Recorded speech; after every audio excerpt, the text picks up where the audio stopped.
नमस्कार, मेरा नाम डॉक्टर प्रवीण त्रिपाठी है। मैं एक सीनियर साइकेट्रिस्ट, डी एडिक्शन और सेक्सुअल डिसऑर्डर स्पेशलिस्ट हूँ। आज इस वीडियो में हम बात करने जा रहे हैं डिप्रेशन के ट्रीटमेंट के बारे में। तो ये डिप्रेशन की काउंसलिंग कैसे की जाती है? डिप्रेशन के केस में जो सबसे ज़्यादा इफ़ेक्टिव काउंसलिंग या साइकोथेरेपी पाई गई है उसको हम बोलते हैं कॉग्निटिव बिहेवियरल थेरेपी। अब देखिए, इस वर्ड का मतलब क्या है। कॉग्निशन शब्द का मतलब होता है विचार या सोच, और बिहेवियर शब्द का मतलब होता है व्यवहार। ऐसा पाया गया है कि जिन लोगों में डिप्रेशन होता है उनकी जो सोच है वो एक नेगेटिव पैटर्न ले लेती है। उनको हर चीज़ में कुछ नेगेटिव ही विचार आता है, और कई बार बिना किसी कारण के उनके मन में एक नेगेटिव विचार आता है, जिसको हम कई बार बोलते हैं नेगेटिव ऑटोमेटिक थॉट्स, क्योंकि बिना किसी वजह के ऑटोमेटिकली वो विचार मन में आ जाता है।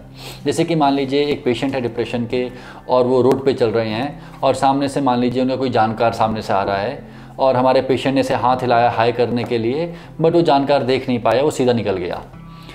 अब हमारा जो मरीज़ है डिप्रेशन का, उसके मन में जो विचार आएगा वो कुछ ऐसा आएगा कि वो जानबूझ के मुझे इग्नोर कर रहा है। फिर दूसरा विचार आएगा कि सब लोग मुझे इग्नोर करते हैं। फिर तीसरा विचार आएगा कि मुझे कोई पसंद नहीं करता। फिर चौथा विचार आएगा कि मेरे जीने का कोई फ़ायदा नहीं है।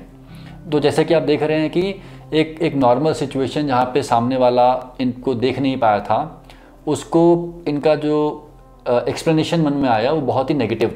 तो जब इस तरीके के विचार मन में आते हैं पेशेंट के, तो इन विचारों की वजह से उसका मन बहुत दुखी हो जाता है, डिप्रेस्ड हो जाता है, और जितना ज़्यादा मन डिप्रेस्ड होता है उतने ज़्यादा इस टाइप के नेगेटिव विचार आते हैं। तो एक तरीके के चक्रव्यूह में पेशेंट फंस जाता है, जहाँ पे नेगेटिव विचार, मन उदास तो नेगेटिव विचार। कॉग्निटिव बिहेवियरल थेरेपी में इसी चक्रव्यूह को तोड़ने का प्रयास किया जाता है। तो दो बातें हम लोग पेशेंट्स को आमतौर पर समझाते हैं। पहला, इन नेगेटिव विचारों को पहचानिए। अब आमतौर पे मरीज़ को इतनी आदत होती है इन नेगेटिव विचार्स की कि उसको पहचानना मुश्किल होता है। तो हम लोग पेशेंट को ये सिखाते हैं कि आप अपने मूड के ऊपर एक तरीके से जांचते रहिए, या मूड को एक तरीके से चेक करते रहिए। जैसे ही आपको लगे कि आपको ज़्यादा ही ख़राब फील कर रहे हैं, तो आप एक तरीके से रिवाइंड करिए अपने माइंड में, और ये बात सोचने का प्रयास करिए कि मन में किस टाइप का विचार आया था, और अभी भी मन में क्या विचार आया था जिसकी वजह से मेरा मन ख़राब हो गया। तो मोस्ट लाइकली आपको कोई ना कोई नेगेटिव विचार मिल जाएगा जिसके बाद आपका मन दुखी हुआ या उदास हुआ। ये पहला स्टेप होता है इन नेगेटिव थॉट्स को पहचानना। और दूसरा थॉट होता है अपने आप को एक ऑल्टरनेटिव एक्सप्लेनेशन देना।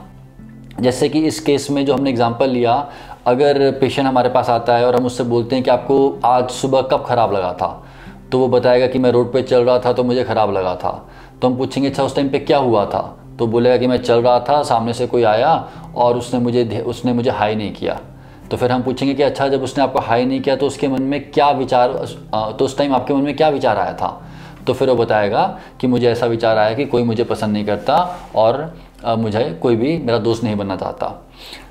अब हम आप पेशेंट को बोलेंगे कि क्या उस टाइम पे जो उसने आपको नहीं हाई किया, इसका कोई और अल्टरनेटिव एक्सप्लेनेशन भी हो सकता है क्या? तो फिर पेशेंट अक्सर बोलते हैं कि हाँ, ऐसा भी हो सकता है कि शायद उसने मुझे देखा ही ना हो। शायद ऐसा हो सकता है कि उसने मुझे इग्नोर करने की कोशिश ना की हो, बट मुझे उसने जेन्युइनली देखा ही ना हो।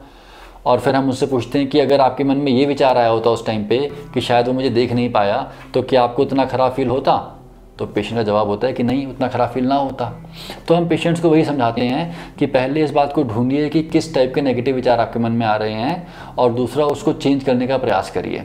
अब देखिए, मैंने बहुत ही सिंपल वर्जन बताया आपको कॉग्निटिव बिहेवियरल थेरेपी का। जब इसको साइकोलॉजिस्ट या साइकेट्रिस्ट करते हैं तो बहुत इलैबोरेट तरीके से होती है। ये एक छोटा सा साइनॉप्सिस है, एक छोटा सा ग्लिम्स है।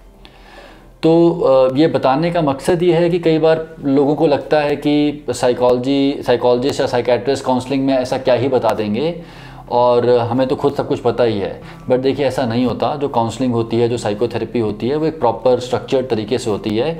एक अच्छा क्लिनिकल साइकोलॉजिस्ट या एक अच्छा साइकेट्रिस्ट उसको अच्छे तरीके से कर पाता है, और उससे बहुत फ़ायदा भी होता है। तो यदि आपको इस प्रकार का डिप्रेशन के लक्षण आ रहे हैं तो अपना टाइम वेस्ट मत करिए, जल्द से जल्द पास के किसी साइकेट्रिस्ट से या साइकोलॉजिस्ट से मिलिए और अपनी थेरेपी शुरू करवाइए। धन्यवाद, शुक्रिया।